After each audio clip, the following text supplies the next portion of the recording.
Rise and shine, Mr. Freeman.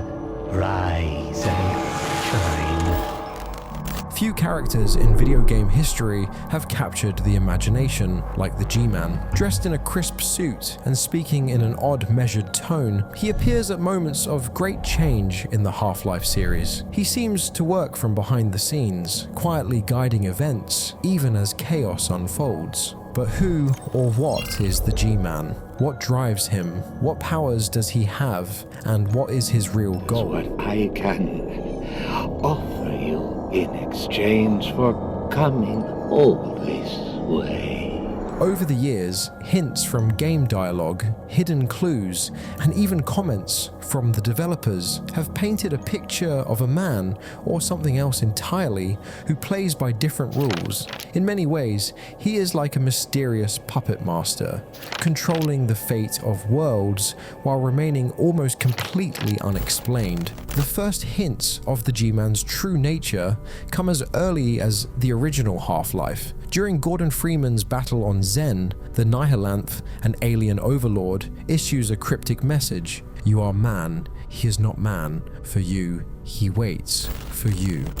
You are man, he is not man. For you, he waits. For you. Even at this early stage, players learn that the suited stranger is not an ordinary human. Instead, he seems to be something far more complex and dangerous. Valve, the studio behind the series, has always kept details about him vague. Even his name is something of a mystery. G-Man is found only in game files and scripts, and the character is never directly named in the spoken dialogue. Voice actor Mike Shapiro has hinted that there is a long game behind his actions, one that spans much more than a single incident. One of the most puzzling aspects of the G-Man is his claim to work for unseen employers. In Half-Life Alyx, he calmly remarks, "Some believe the fate of our world is inflexible. My employers disagree. They authorize me to nudge things in a particular direction from time to time." Some believe the fate of our worlds is inflexible. My employers disagree. They authorize me to nudge things in a particular direction from time to time.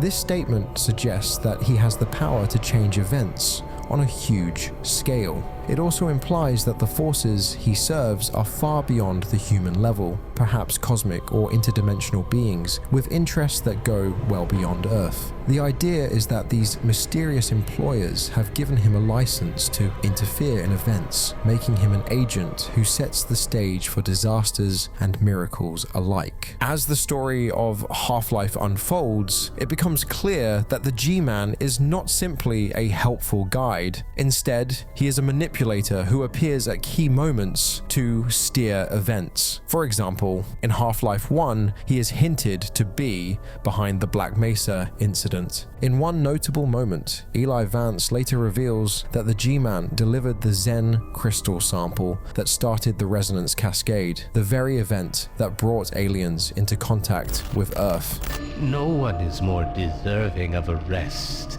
and all the effort in the world would have gone to waste. By causing this disaster, he created the conditions for Gordon Freeman's rise. It is as if the G-Man sets up a problem and then offers the only solution by recruiting Freeman. In this light, Freeman's heroics may be seen not as a spontaneous act of bravery, but as part of a much larger plan, a long game where both catastrophe and salvation are deliberately engineered. Another theory suggests that by triggering the cascade, the G-Man may have aimed to free the enslaved Vortigaunts on Zen, while at the same time weakening Earth, so that the Combine, an alien empire that invades in later games, could take over.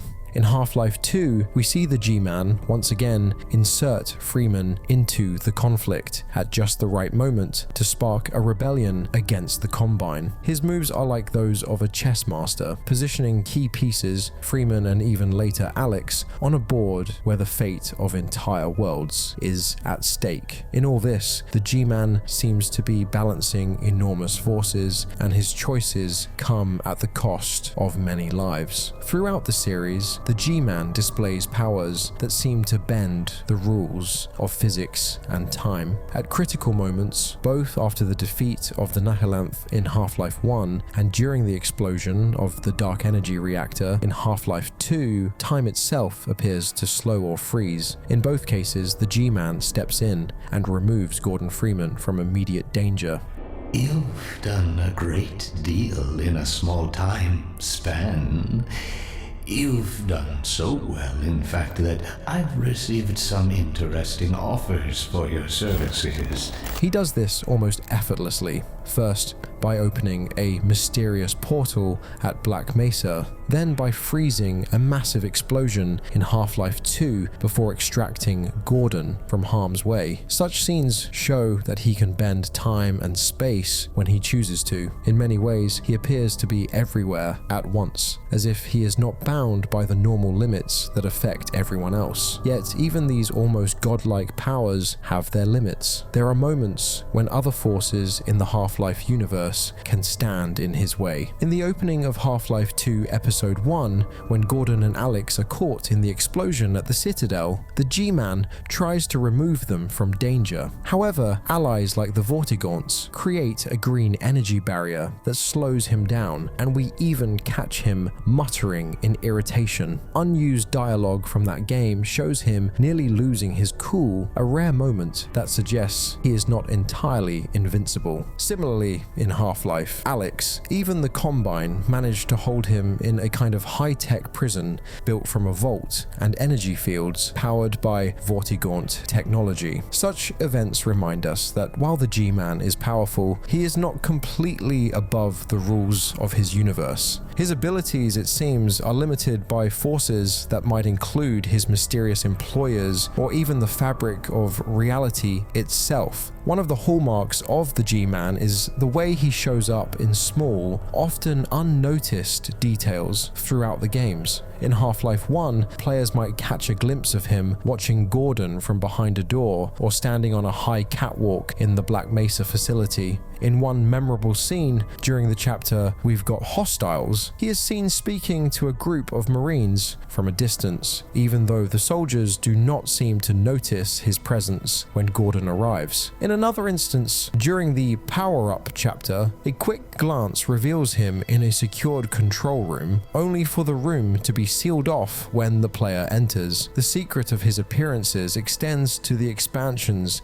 developed by Gearbox Software. In Half-Life Opposing Force, which follows Corporal Adrian Shepard during the Black Mesa incident, the G-Man not only appears to watch events unfold, but also seems to interfere with Shepard's progress. There is a scene where he is seen arguing with a Black Mesa guard through a glass door, and later he even personally confronts Shepard at the end of the game. His dialogue, mentioning that Shepard is a witness who must be kept safe, implies that Shepard, like Freeman, is being held in reserve for some future purpose. In Half-Life 2, his presence is just as mysterious. He can be found on flickering television screens in City 17, on distant balconies, or hidden behind a sign in the water hazard chapter. One odd moment occurs in the chapter Anticitizen 1 when an unplugged TV suddenly turns on to show the G-Man in a small boat with a crow on his shoulder. Such subtle clues build the idea that he is always watching, even if no one else can see him.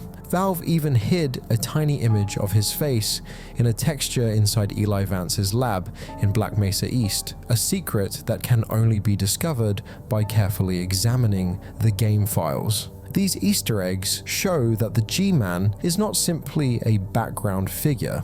He is woven into every corner of the game's story. In later installments of the series, especially in Half-Life Alyx, the G-Man's role grows even more complex. Although Alyx is set before the events of Half-Life 2, the game offers new hints about his plans. Early on, a huge billboard shows a pair of giant eyes, a detail that keen-eyed fans have recognized as a reference to the G-Man. Later, hidden murals and brief cameos in secret locations reinforce his ever-present influence. At the end of Half-Life Alyx, after freeing him from containment, he is seen briefly on a catwalk as he watches over Eli and Gordon in a post-credits scene. Perhaps the most important change comes with the relationship between the G-Man and Alyx Vance. In a dramatic twist, Alyx appears to make a deal with him. In her final moments, she is given a vision of her father's fate, and the G-Man offers to change what is written in the future. By accepting his offer, she becomes bound to his service. This is a clear departure from his previous role of simply extracting or safeguarding key figures. Now, with Alyx effectively in his pocket, his influence on the course of events becomes even more direct. The shock in this turn of events is heightened by Eli Vance's furious reaction when he learns what has happened. He even hands Gordon his crowbar and vows to hunt down the G-Man. Much of the mystery around the G-Man comes from the fact that we still know very little about the beings he serves. His cryptic lines about nodding things in a particular direction and interesting offers for Gordon suggest that his employers are powerful forces who care little for human life. Some fans believe these employers are cosmic or interdimensional entities who oppose the Combine's takeover of Earth. In this view, the G-Man is a rebel agent working for a secret faction that uses him to steer events toward a long-term goal. The Combine, in turn, are terrified of him and go to great lengths to keep him in check. Even the Vortigaunts, a race once enslaved by the Nihilanth, speak of him in hushed tones, hinting that they too see him as part of a mystery larger than themselves. Another possibility is that his employers might not be alien at all. Some theories suggest that they could be a future version of humanity, or even secret government forces who learned to manipulate interdimensional travel. Regardless of their true nature, the fact that they use the G-Man as their agent means that every move he makes is part of a grand and hidden agenda. His actions, from causing the Black Mesa incident to carefully timing the activation of the Resistance, appear to serve multiple purposes at once. In many ways, he uses people like Gordon and Alyx as pieces on a chessboard, positioning them so that his employers can win a battle that we only see in pieces. With the events of Half-Life 2 Episode 2 and Half-Life Alyx, the story seems to be steering toward an epic new confrontation. The G-Man's actions have set the stage for a future where the heroes must face him directly.